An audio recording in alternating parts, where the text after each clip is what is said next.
The core religious allegory of Islam starts with Muhammad's revelation in the caves and ends with the death of the fourth successor, Ali, almost 40 years later. It is analogous to the Last Supper, the crucifixion and the resurrection of Jesus Christ in Christianity.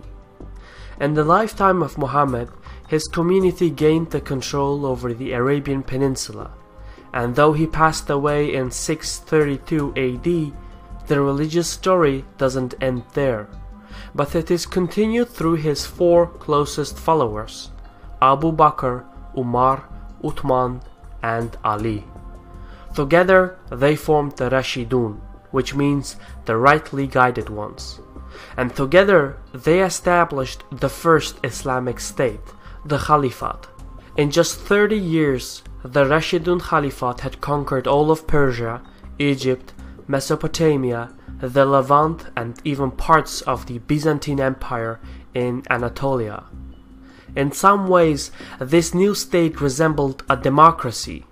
The leaders were all elected by a council of representatives. But the transition of power between these leaders was not an easy one.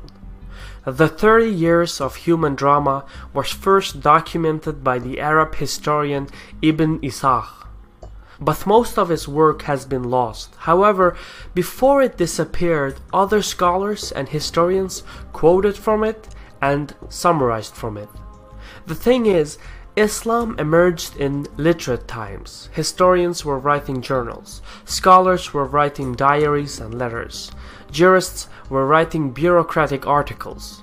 So from the 7th century onwards, there was a rich record of documents, and that's why we know so many historical details.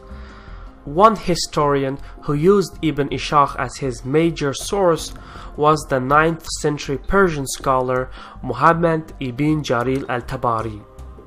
He collected many of these records and compiled a chronicle called the History of Prophets and Kings.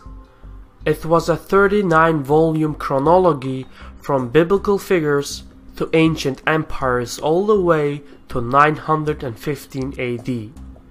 The historian dedicated an entire volume to a period of just 30 years of human drama, and it all started with the death of a prophet.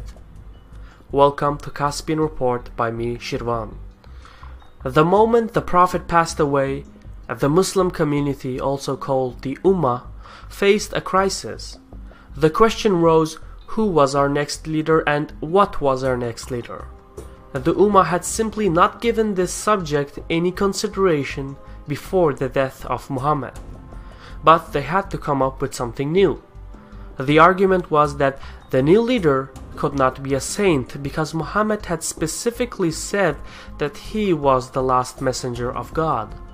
But equally important, the next leader could not just be another king, because the Ummah was not just another country, rather the Muslim community viewed themselves as the embodiment of Islam. In the hours following the death of Muhammad, the 60-year-old Abu Bakr, a close companion of the Prophet, heard rumors that the Muslims from Medina were meeting to elect a leader of their own. Abu Bakr gathered some of the other companions and crashed the meeting. He begged the Muslims from Medina to reconsider and to elect a single leader for all Muslims. During his speech, Abu Bakr pleaded not for a prophet nor for a king, but just for one person to call meetings, just for one person to moderate discussions, and he pointed to two companions of the Prophet, saying, choose one of these two. One of the appointed companions was Umar. But in Bedouin Arab culture, it is considered unthinkable to take precedence over an elderly man. Umar came forth with tears in his eyes and argued for Abu Bakr as the new leader. The decision was unanimous. Abu Bakr was voted as the first deputy of Muslims, better known as the first Khalif. Nobody really knew what the title meant or what powers it held, so the first title holder would have to fill in those details. For now, Abu Bakr's succession was announced and everyone agreed and cheered, but not everyone was there. One leading candidate did not even hear the issue was being discussed. Muhammad's cousin, Ali, was still washing the body of the deceased prophet when he heard that a new leader was elected. You can see how this might have sounded because Ali thought that he was Muhammad's successor because he was the closest to the prophet, and there were numerous reasons why. Ali's father had actually adopted Muhammad as a son, which essentially made Muhammad and Ali brothers. But Muhammad was some 30 years older than Ali, and in tribal Arab culture, a much older brother had parental status with his siblings. Furthermore, Ali grew up in the household of Muhammad. This meant that Ali was basically like a son of Muhammad, at least from the Shia point of view. Equally important is the fact that Ali was the first male to accept Islam. He was the one who risked taking a knife when assassins were coming for Muhammad. He was there side by side with Muhammad in every battle. As Islam spread throughout the peninsula and the Muslim community grew, Muhammad kept Ali close at his side as his right-hand man. In fact, on the way home from his last sermon, the Prophet held a speech before a crowd of 70,000 to 120,000 people at a place called Al-Khadir Kum, in which he said the following: "Any of you who consider me your patron should consider Ali your patron." Supporters of Shia Islam interpret these words as Muhammad appointing Ali as his heir and successor. Sunni Muslims, however, interpret the words as Muhammad urging a large audience to hold his cousin and son-in-law in high esteem and affection. But perhaps the most important factor why Ali was considered the heir and successor to the Prophet was that Muhammad had no sons. The only grandsons he had was from his daughter Fatima, who was married to Ali. So many consider Ali's sons as Muhammad's grandsons. But from a Sunni perspective, dynastic succession was not Islamic, and Ali's family ties to the Prophet were exactly the kind of things that they had to prevent from becoming an aristocracy. And so when the Prophet passed away, Ali was completely neglected. He was not considered a candidate, and he was not even consulted. There are two main explanations for what happened next. According to some sources, it took Ali roughly 6 months to concede the election. In those months, the supporters of Abu Bakr threatened the family of Ali, and in one incident resulted in the miscarriage of Fatima. Other sources claim that it took Ali a few days to swear allegiance to Abu Bakr, and that the miscarriage of Fatima was an accident. A dispute like this can never be solved now, but it does show that the disagreements between Abu Bakr and Ali eventually transformed into two different sects of Islam, the Sunnis and the Shias. In either case, whether it's 6 months or 6 days, Ali had conceded the election. What followed shortly afterwards was that all over Arabia, the tribes and clans were seceding from their allegiance to Abu Bakr and the capital Medina.